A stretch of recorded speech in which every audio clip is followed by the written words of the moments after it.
Dès la première phase du prolongement du RER vers Nanterre, les anciennes et les nouvelles grandes gares souterraines vont enregistrer de très importants flux de voyageurs.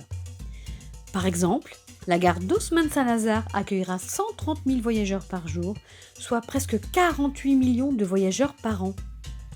Accueillir et accompagner chaque jour des dizaines de milliers de voyageurs repose sur 4 principes essentiels. Principe numéro 1, tous les parcours sont pensés et concrétisés en vision voyageur. Chaque voyageur doit voir facilement où il désire se rendre, dès qu'il entre dans la gare ou dès qu'il sort de son train et même à bord du train avant d'arriver en gare. En parallèle, nous supprimons tout obstacle pouvant gêner les flux de voyageurs.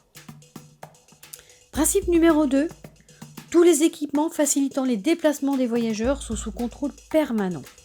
Contrôle par capteur et contrôle par caméra des escaliers mécaniques et des ascenseurs convergent dans une régie au sein du centre de commandement unique de Pantin, où peuvent se prendre les décisions d'intervention en cas de dysfonctionnement de manière instantanée et aussi permettre de la maintenance dite prédictive afin d'anticiper les pannes.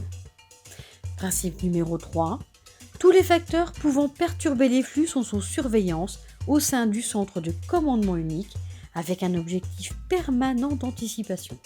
Prenons un seul exemple. Un incident affectant une autre ligne est-ouest aura toujours pour conséquence très rapide une augmentation des flux sur le RER-E.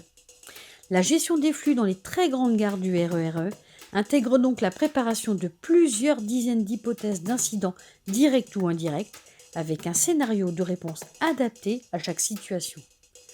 Principe numéro 4, lorsque les flux deviennent considérables, rien n'est plus efficace qu'une présence humaine renforcée.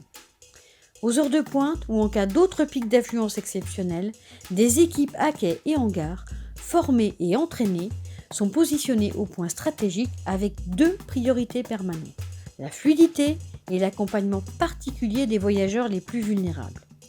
Au final, il y a une certitude. Accueillir et accompagner chaque jour des dizaines de milliers de personnes nécessite simultanément davantage de technologie et davantage d'action humaine.